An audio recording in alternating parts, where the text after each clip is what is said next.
चाहता हूं, उस काम में लगा हूं, उस काम में लगा हूं। इसी तरह से शिक्षा व्यवस्था को स्वदेशी बनाना चाहते हैं। अभी जो शिक्षा हम लेते हैं वो मैकॉले की है। मैकॉले ने जो पाठ्यक्रम तय किया वही हम पढ़ते हैं, और दुर्भाग्य से मैकॉले जो पाठ्यक्रम हमको दे गया वो इतना रद्दी और बेकार का है जो जिंदगी में कभी काम नहीं आता। हम पढ़ते हैं, रटते हैं, कक्षा में जाकर उल्टी करते हैं। कॉपी पे लिखना माने उल्टी करना। 100 में से 96 नंबर ले आते हैं। अब उसका शहद लगा के चाटें तो क्या निकलता है उसमें से? 96 नंबर। जिंदगी में काम नहीं आती वो शिक्षा। मैं मेरा उदाहरण देता हूं, सालों साल मैंने पढ़ाई की, मेरा जीवन खराब किया। मैं नहीं पढ़ता तो बहुत अच्छा होता। जितने साल मैंने पढ़ाई की, जितना पैसा मेरे माता पिता ने मेरी पढ़ाई पे खर्च किया, जितना पैसा मेरे ट्यूशन पे मेरे माता पिता ने खर्च किया, अगर मैं पढ़ने नहीं जाता वो सब पैसा बचता और मैं उससे कोई धंधा और व्यापार करता तो करोड़पति होता। क्या पढ़ाई हुई है मेरी? मैंने बचपन में पढ़ा x + y whole square is equal to x square plus 2xy plus y square, x minus y whole square is equal to x square minus 2xy plus y square. अब मेरे समझ में नहीं आता कि करूं क्या इसका मैं मेरी जिंदगी में।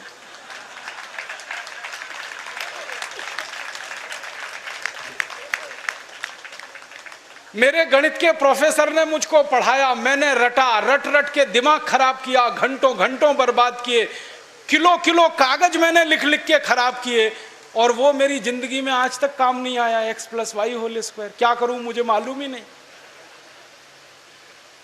मेरे गणित के प्रोफेसर को एक दिन मैंने कहा कि आपने मुझे ये क्यों पढ़ाया x + y होल स्क्वायर, मेरी जिंदगी में तो काम नहीं आया। तो मेरे गणित के प्रोफेसर कहते हैं, यार काम तो मेरे भी नहीं आया, मुझको किसी ने पढ़ाया, मैंने तुमको पढ़ाया। ये भेड़िया धसान क्यों चला रहे हो इस देश में? जो काम नहीं आता वो क्यों पढ़ा रहे हो इस देश के बच्चों? बचपन में मुझे पढ़ाया गया अमेरिका का पहला राष्ट्रपति कौन, क्या करूं इसका? मान लीजिए मुझे मालूम है अमेरिका का पहला राष्ट्रपति जॉर्ज वॉशिंगटन, करूं क्या? मालूम है मुझे, क्या करूं इसका? मैं सब्जी खरीदने जाता हूं बाजार में, सब्जी वाले को कहता हूं देखो मुझको मालूम है अमेरिका का पहला राष्ट्रपति जॉर्ज वॉशिंगटन था, वो सब्जी देगा क्या मुझे? फालतू में रटा रटा के मेरा दिमाग खराब कर दिया। अमेरिका का पहला राष्ट्रपति कौन? और मुझे इतना दुख होता है, तकलीफ होती है कि कोई मुझे ये पूछना शुरू करे कि तुम्हारे परिवार का पहला राष्ट्रपति कौन? मुझे नहीं मालूम।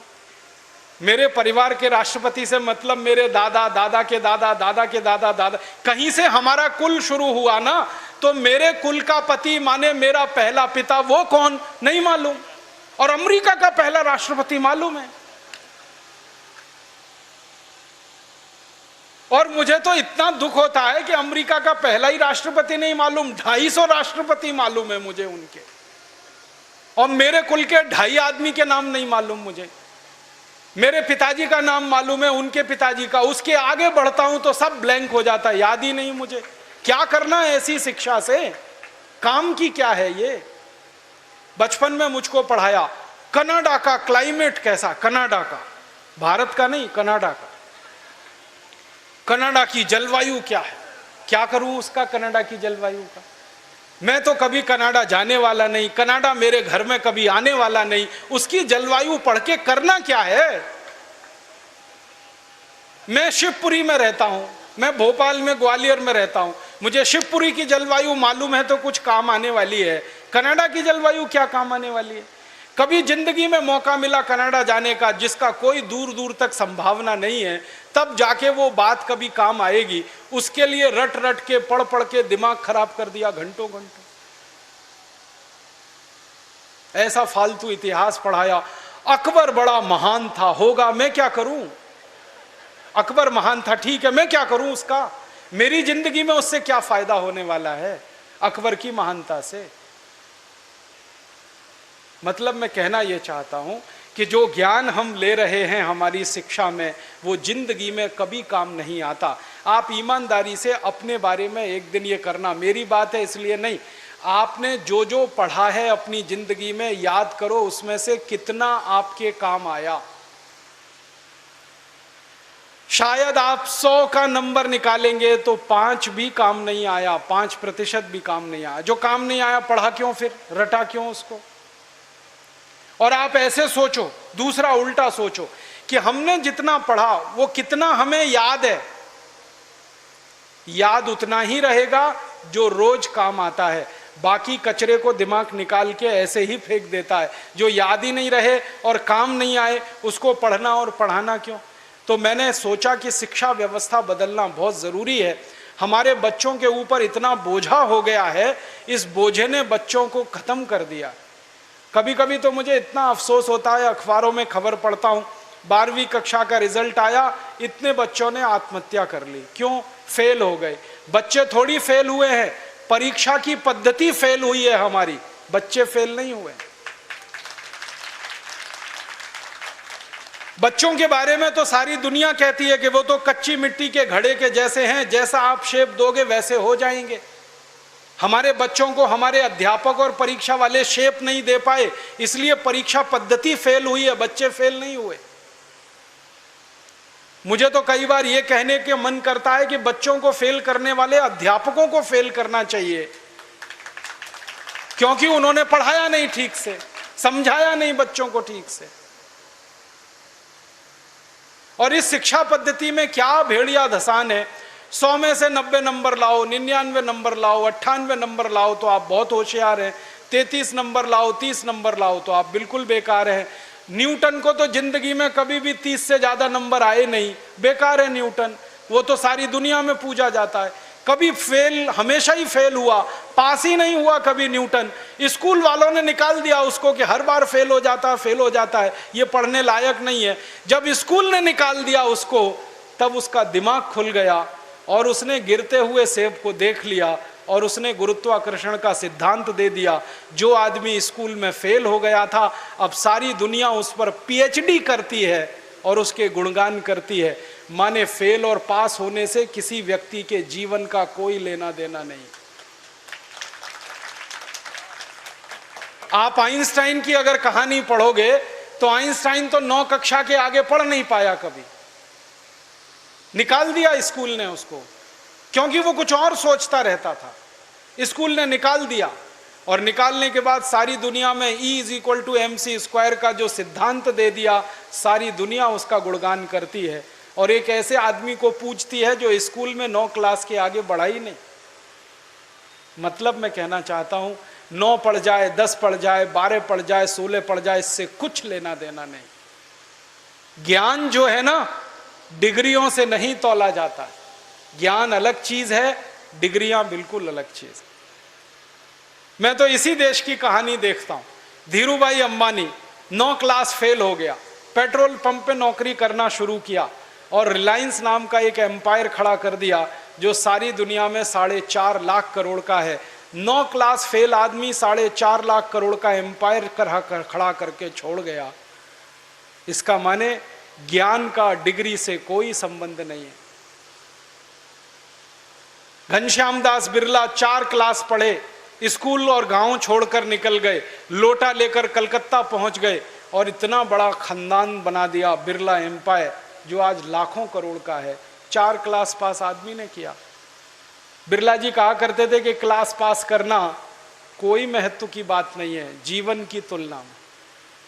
तो हम जीवन को जीने वाली शिक्षा हमारे विद्यार्थियों को दें, ऐसी शिक्षा व्यवस्था हम बनाएं जिसमें डिग्री का महत्व ना हो, ज्ञान का महत्व हो, परीक्षा का महत्व ना हो, सीखने का महत्व हो।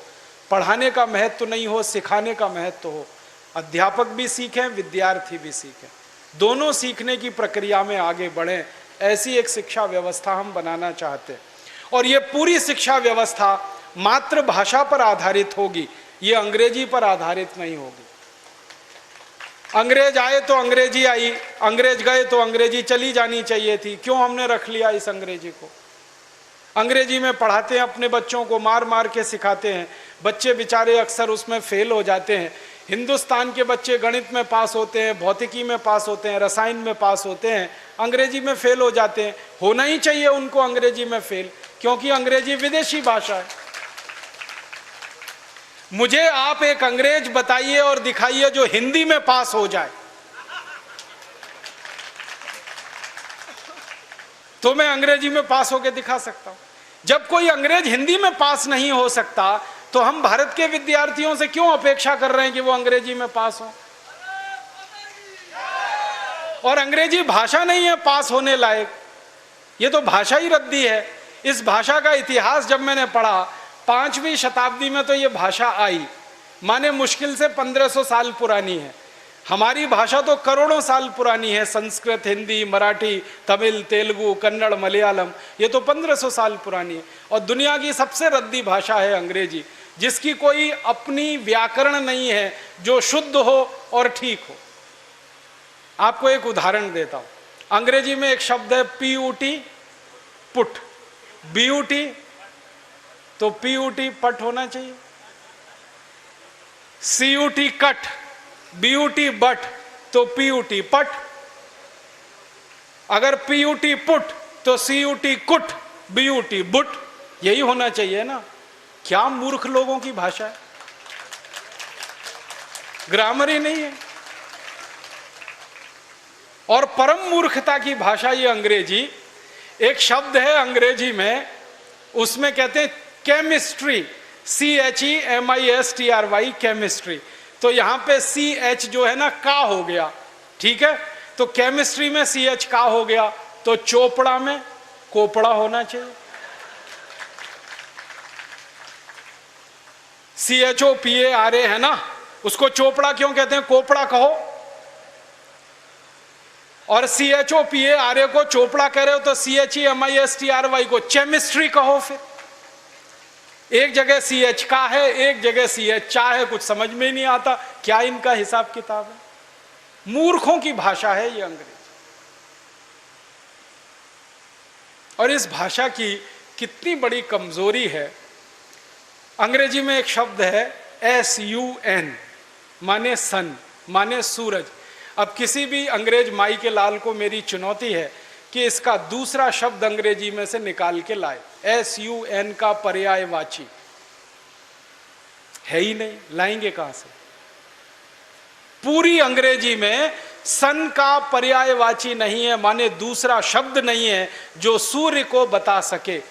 अब हम संस्कृत की बात करें, सूर्य एक शब्द है, दिनकर, दिवाकर, रवि, भास्कर, मार्तंड, 84 शब्द हैं हमारे पास संस्कृत में।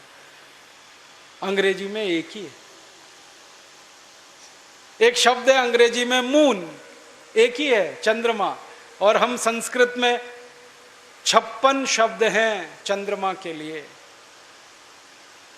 अंग्रेजी का एक शब्द है वाटर, माने पानी, वो अकेला एक ही है।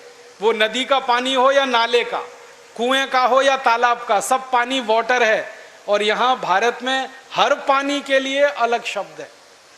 बारिश का पानी अलग, समुद्र का पानी अलग, नदी का पानी अलग, तालाब का अलग, सरोवर का अलग, नाले का पानी अलग, कीचड़ का पानी अलग, सब पानी के लिए अलग अलग शब्द है। अंग्रेजी में एक ही है, वाटर। बहुत गरीब भाषा है अंग्रेजी, शब्द ही नहीं है उनके पास। कितने गरीब हैं, चाचा भी अंकल, मामा भी अंकल, मौसा भी अंकल, फूफा भी अंकल, फूफा का फूफा भी अंकल, मौसा का मौसा भी अंकल, कोई शब्द ही नहीं है अंकल के अलावा।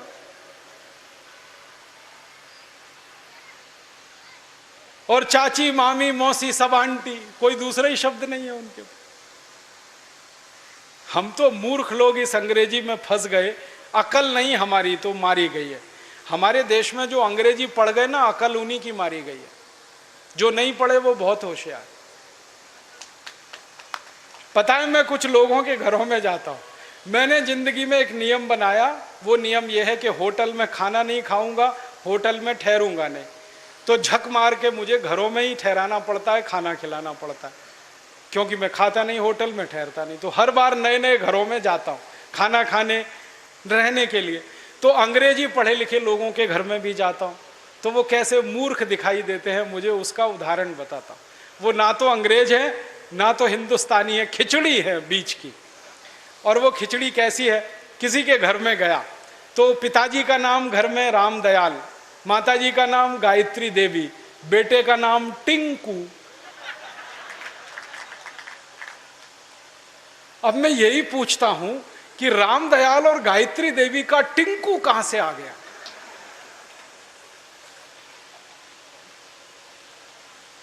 फिर मैं उनको पूछता हूं आपको मालूम है टिंकू का अर्थ क्या है? उनको नहीं मालूम। नाम रख लिया बच्चे का टिंकू, अर्थ नहीं मालूम। ऐसे मूर्ख लोग, अर्थ मालूम नहीं, नाम रख लिया टिंकू टिंकू टिंकू। फिर डिक्शनरी खोल के दिखाता हूं उनको। अंग्रेजों की सबसे पुरानी डिक्शनरी है वेबस्टर डिक्शनरी। उसमें टिंकू का अर्थ है आवारा लड़का।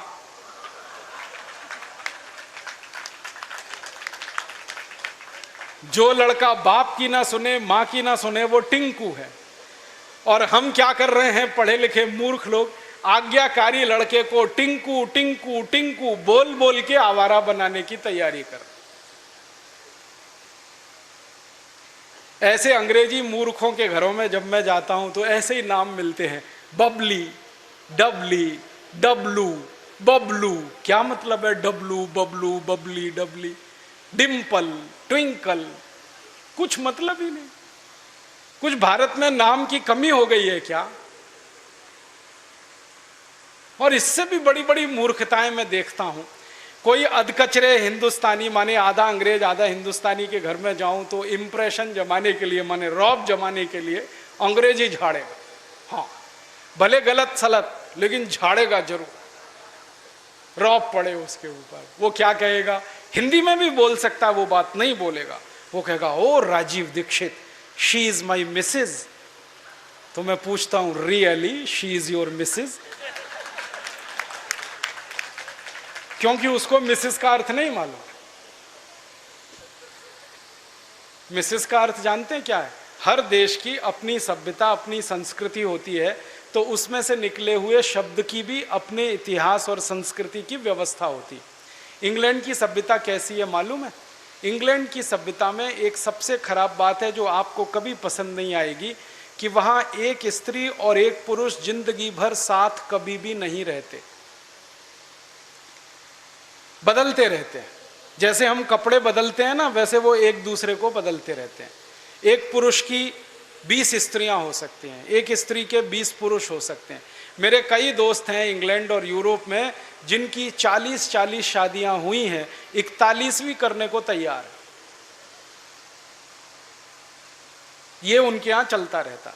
इसको उनकी भाषा में कहते हैं एक्स्ट्रा मैरिटल अफेयर्स, पर स्त्री गमन पर पुरुष गमन। तो एक पुरुष कई स्त्रियों से संबंध रखता है, एक स्त्री कई पुरुषों से संबंध रखती है। तो पत्नी को छोड़कर जितनी स्त्रियों से संबंध रखने वाले होते हैं वो सब मिसेज में जाते हैं। माने मिसेज का अर्थ है धर्म पत्नी को छोड़कर कोई भी महिला जिसके साथ आप बिस्तर में रात को सोएं वो मिसेज होती है, पत्नी को छोड़कर। अब यहां धर्म पत्नी को मिसेज बनाने में लगे हुए हैं मूर्खों के मूर्ख, पता नहीं कहां से पैदा हो। मिस्टर का मतलब उल्टा है, पति को छोड़कर कोई भी पुरुष जिसके साथ आप रात बिताएं वो मिस्टर होता है। यहां पति को मिस्टर बनाने में लगे हो। छोड़िए इन अंग्रेजी शब्दों को, इनमें कुछ दम नहीं। और एक तो सबसे खराब अंग्रेजी शब्द है, पता नहीं लोग बोलते कैसे हैं उसको, मैडम। आप जानते हैं मैडम कौन होता है यूरोप में? अंग्रेजों की संस्कृति में जहां पर परस्त्री गमन होगा वहां वैश्यावृत्ति होने वाली है कि नहीं? परस्त्री गमन, पर पुरुष गमन, वैश्यावृत्ति चरम पर होगी। तो वैश्याएं जो अपने कोठों को चलाती हैं, अपने वैश्यावृत्ति के काम में लगी हुई वैश्याओं की जो प्रमुख वैश्या होती है उसको मैडम कहते हैं।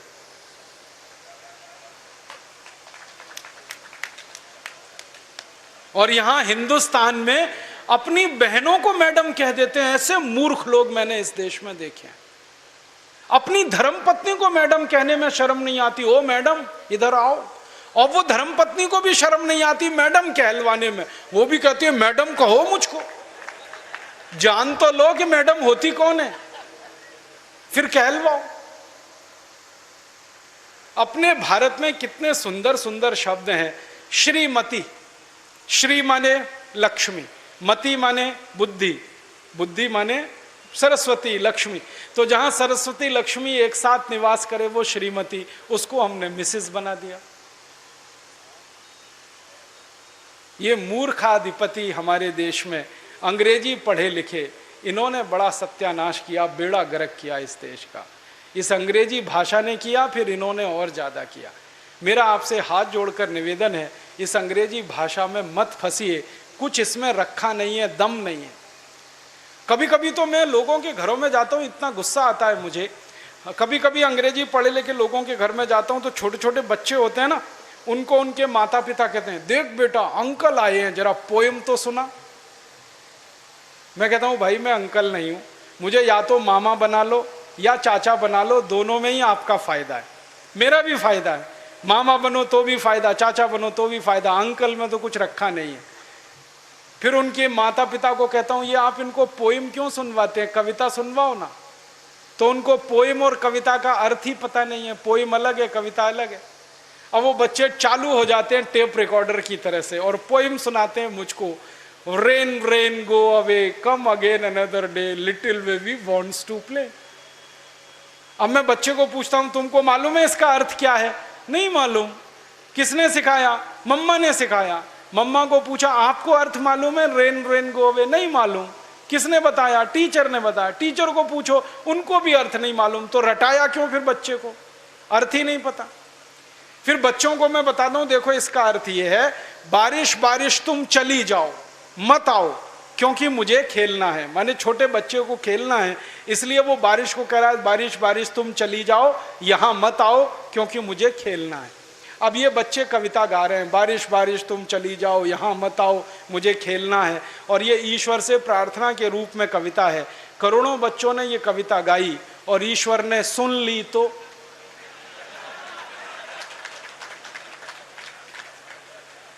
बारिश को वापस बुला लिया। तो क्या होने वाला है? बारिश नहीं होगी। बारिश नहीं होगी तो सूखा पड़ेगा। सूखा पड़ेगा तो आप भी भूखे मरेंगे, मैं भी मरूंगा, किसान भी मरेंगे। इतनी अकल नहीं है हमको, ये रेन रेन गो अवे कितनी खतरनाक चीज है।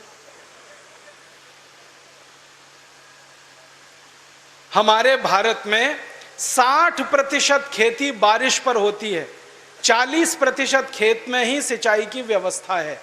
जब 60% खेती बारिश पर हो तो बारिश ज्यादा होनी चाहिए इस देश में। ऐसी कविताएं हम बच्चों को क्यों नहीं सिखाते? लेकिन वो कविताएं मातृभाषा में हो सकती हैं, अंग्रेजी में नहीं हो सकते।